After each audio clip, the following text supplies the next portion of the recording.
அனைவருக்குமான வணக்கம். அன்பான தினபூமி நேயர்களே, 12 ராசி அன்பர்களே, ஆன்மீக செல்வந்தர்களே, சிவகடாட்சம் பரிபூரணம். கணபதி என்றிட கலங்கும் வல்வினை, கணபதி என்றிட காலனும் கைதொழும், கணபதி என்றிட கருமம் ஆதலால், கணபதி என்றிட கவலை தீருமே. அந்த வாக்கியத்தின்படி இந்த குரோதி வருஷம் தை மாதம் அப்படின்னு சொல்லக்கூடிய மகர மாதம் 14/1/2025 முதல் 12/2/2025 தை மாதம் 30 நாட்கள். இந்த தை மாதங்கிறது என்ன ஒரு சிறப்பு அப்படின்னா, 12 மாதமே சிறப்பு தான். ஆனால் தை மாதம் விசேஷமான மாதம். இது மகர முகூர்த்த மாதமாக வச்சுக்கிறது. இந்த மாதத்தில் சுப முகூர்த்த நாட்கள்லாம் இருக்குது. வளர்பிறையில் இருக்குது, தேய்பிறையில் இருக்குது, எல்லா விஷயத்திலையும் இருக்குது. தை மாதம் எடுத்த உடனே பார்த்தீங்கன்னா மகர சங்கராந்தி 1ஆம் தேதி முதல் அடுத்தடுத்து வரக்கூடிய நாட்கள் எல்லாம் பொங்கல் வைபவம், சூரிய பொங்கல்னு சொல்லுவாங்க. அது ஒரு பொங்கல்.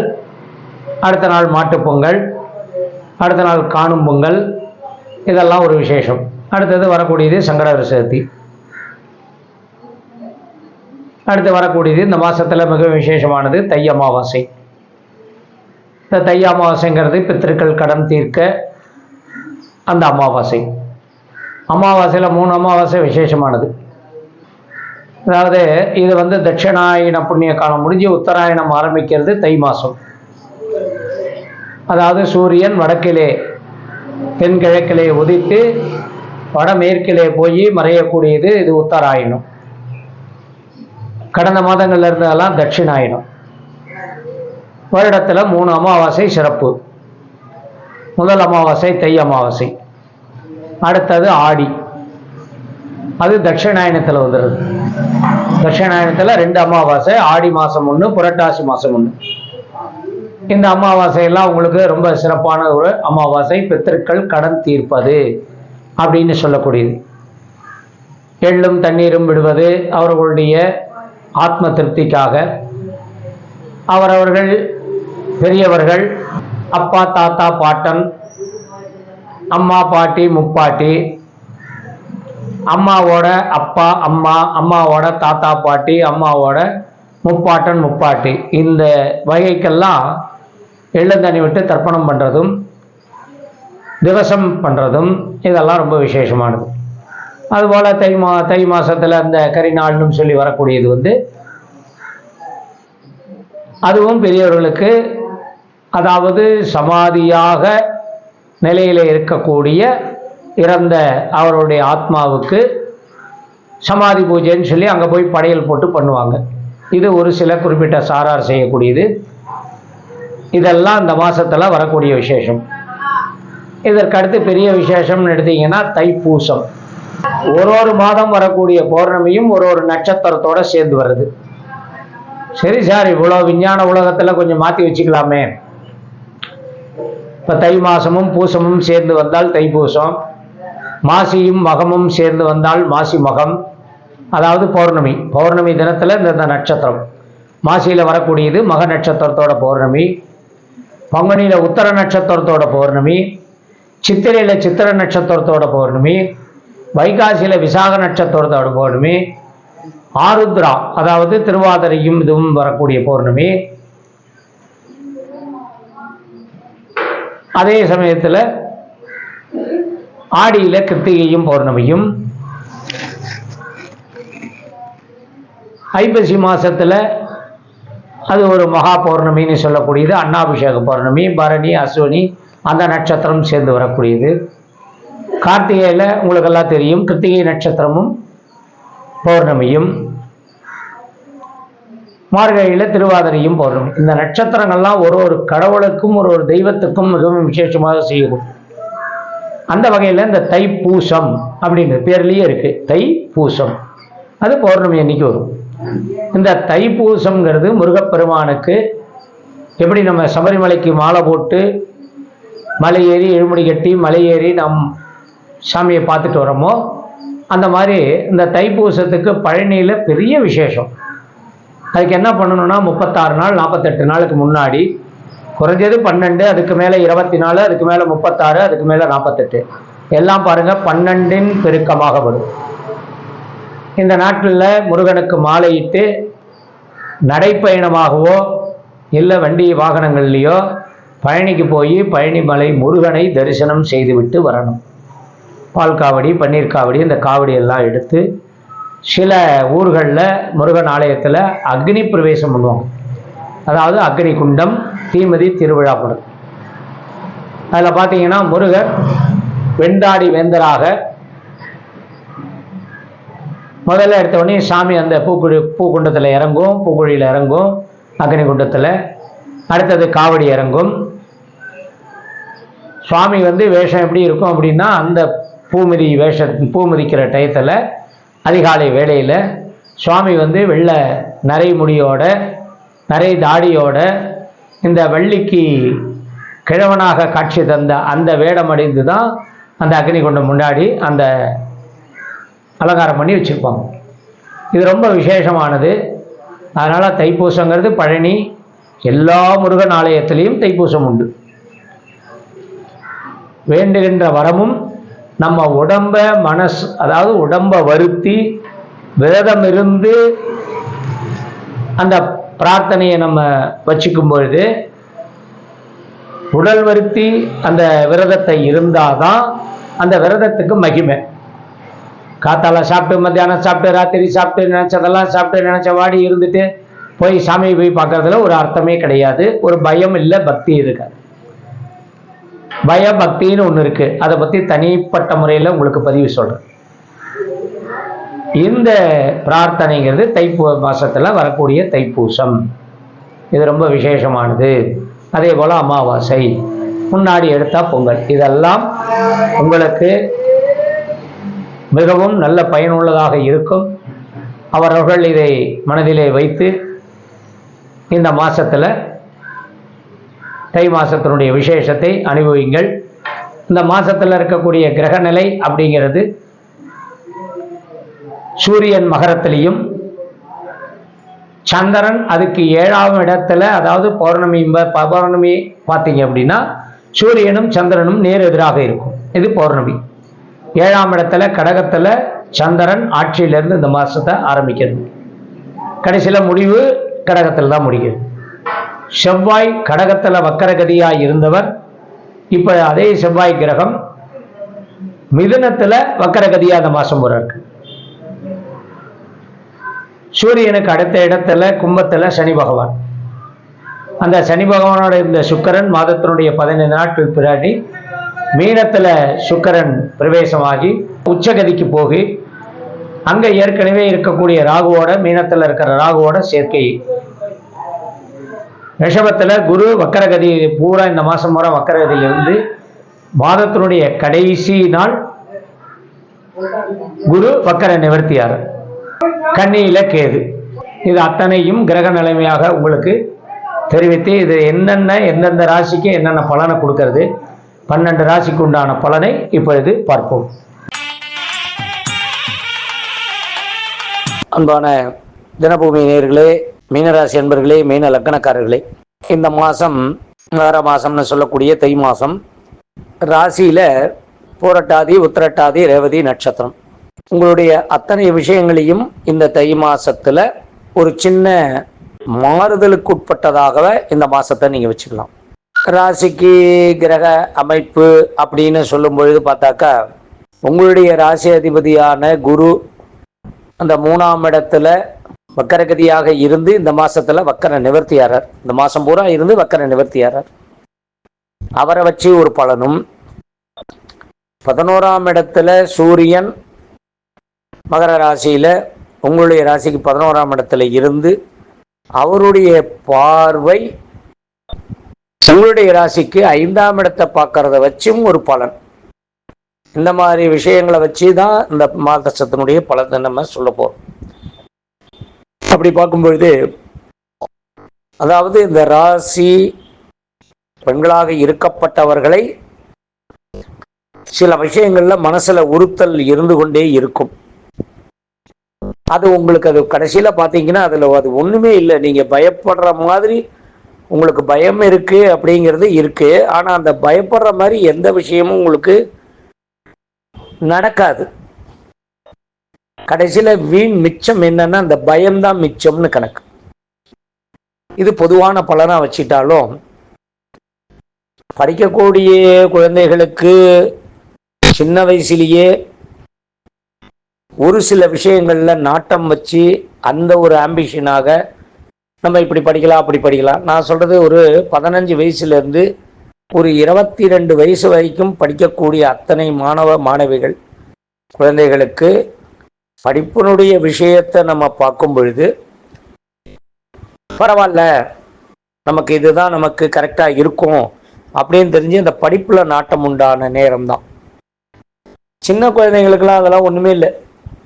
சின்ன குழந்தைங்கள்லாம் எப்பவுமே சிறு வயது மீனராசி குழந்தைகள், அதே சமயத்தில் மீனராசியில் இருக்கக்கூடிய பெரியவர்களுடைய குழந்தைகள், இந்த பெற்றோர்களாக இருக்கக்கூடிய ராசிக்கும் அவருடைய குழந்தைகளாக இருக்கப்பட்ட அந்த மாணவ மாணவிகள் அது ஒரு சாதாரணமா இப்படி ஒரு குழந்தைத்தனமாக இருக்கணுமோ அப்படித்தான் இருப்பாங்கன்னு கிடைக்கும். 23 வயதுக்கு மேல 32 வயது வரை இருக்கக்கூடிய அத்தனை ராசி பெண்களுக்கும் திருமணம் பார்த்து கொண்டு இருப்பவர்களுக்கு திருமணம் நடக்கும். நல்ல செய்தி, நல்ல தகவல். ஒரு நிச்சயம் பண்ற வரைக்கும் உண்டான அந்த கால நேரம் இருக்கு. அதே போல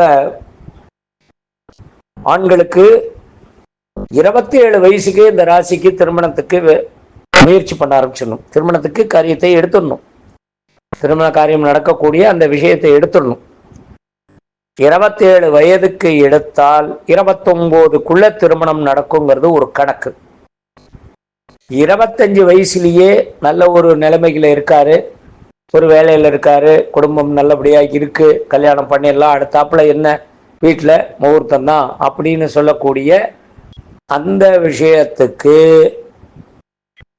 கண்டிப்பாக அந்த வரன்களுக்கு பையன்களுக்கும் திருமணத்துக்கு உண்டான திடீர் வாய்ப்புகள்லாம் கண்டிப்பா உண்டு. ஏன்னா ராசியிலேயே சுக்கிரன் உச்சத்துல உட்கார்றது, அதுக்கு கரெக்டா 7ஆம் இடத்தை பார்க்கறது. அந்த 7ஆம் இடம் பார்க்கறது அந்த இடத்துல கேது இருக்கிறதுனால கொஞ்சம் தடங்கல்களை கொடுக்கும். அதனாலதான் அந்த டைம், அந்த 2 வருஷம் நம்ம தவிரக்கூடிய அந்த நேரம் எதுக்காகன்னா இதுதான். இது முக்கியமான விஷயம். அடுத்தது பாத்தீங்க அப்படின்னா குழந்தை. ஒரு குழந்தைங்கிறது கண்டிப்பா அந்த மீனராசியில இருக்கக்கூடிய ஆண் பெண்களுக்கு 3 நட்சத்திரத்துக்கும் ஒரு குழந்தைங்கிறது கன்ஃபார்ம். குழந்தை பாக்கியம் இல்லை அப்படின்னு சொல்றதுக்கு இந்த ராசியில அவ்வளோ பர்சன்டேஜ் கிடையாது. ஓரளவுக்கு ஏதாவது சில, அதாவது இந்த சொல்லுவாங்களே தொழில்நுட்ப கோளாறுன்னு சொல்லக்கூடிய அந்த மாதிரி பூர்வ ஜென்ம தோஷம், ஏதாவது பிரம்மகத்தி தோஷம், இந்த குருவும் சனியும் சேரக்கூடியது, அந்த மாதிரி ஜாதக அமைப்பு உள்ளது. அந்த மாதிரி இருக்கிறவங்களுக்கு தான். அப்புறம் முக்கியமா என்ன சொல்லலாம், பித்திரு தோஷம், அது எல்லா ராசிக்குமே உண்டு. அந்த மாதிரி இருக்கக்கூடியது தான் இந்த குழந்தை பாக்கியத்தை கொஞ்சம் தடை வைக்கும், மற்றபடி வராது. ஆனால் அதே சமயத்துல ஒரு குழந்தை கன்ஃபார்ம்னு சொல்லிட்டேன். 2வது குழந்தை முதல் குழந்தையினுடைய ஒரு 4 வருஷம், அதிகபட்சம் 5 வருஷம் வரைக்கும் வச்சுக்கலாம். அதுக்கு மேல லேட் பண்ணக்கூடாது. 2வது ஒரு குழந்தை கண்டிப்பாக உங்களுக்கு தேவை அப்படி வச்சுங்க. 24 வயதிலிருந்து அதுக்கு மேற்பட்ட அனைத்து அன்பர்களுக்கும் வேலை வாய்ப்பு, வேலை இழப்பிலே இருக்கக்கூடியவர்கள், வேலை வாய்ப்பிலே இருக்கக்கூடியவர்கள், வேலை கண்டிப்பாக உங்களுக்கு கிடைக்கும். அதுக்கு முயற்சி பண்ணணும். அதே போல வேலையில இருந்துட்டே படிக்கிறதுக்கு உண்டான வாய்ப்புகளும் நிறைய கொடுக்கறது. யாருக்கு? ஒரு 30லேருந்து ஒரு 40 வயசுக்குள்ள இருக்கிறவங்க.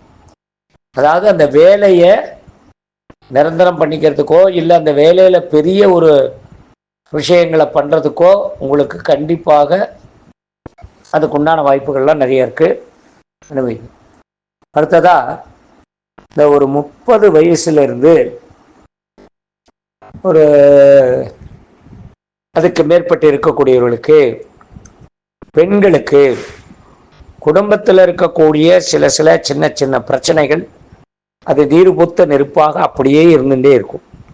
ஏன்னா 7.5 சனிங்கிற அந்த காலகட்டம் உங்களுக்கு 12ஆம் இடத்துலேருந்து இப்போ அடுத்து சனிப்பயிற்சி வர்ற வரைக்கும் எல்லா விஷயத்திலையும் நீங்கள் அமைதி காப்பது நல்லது. குறிப்பாக பெண்களுக்கு நான் சொல்கிறேன். அது இந்த மாசத்துல கொஞ்சம் அதிகப்படியான சூழ்நிலைகளை கொடுக்கும். குடும்ப விஷயம், கணவன்கிட்ட சில முரண்பாடுகள் வர்றது, கணவன் மனைவி கிட்ட சில முரண்பாடுகள் வர்றது, மாமனார் மாமியார்கிட்ட சில முரண்பாடுகள் வருது, குழந்தைகளை நினைத்து ரொம்ப பயப்படுறது. நான் ஏற்கனவே ஃபர்ஸ்டே நான் சொன்னேன், பயம் அது குழந்தைகளுடைய ஆக்டிவிட்டீஸை நினைச்சு பயப்படுறது.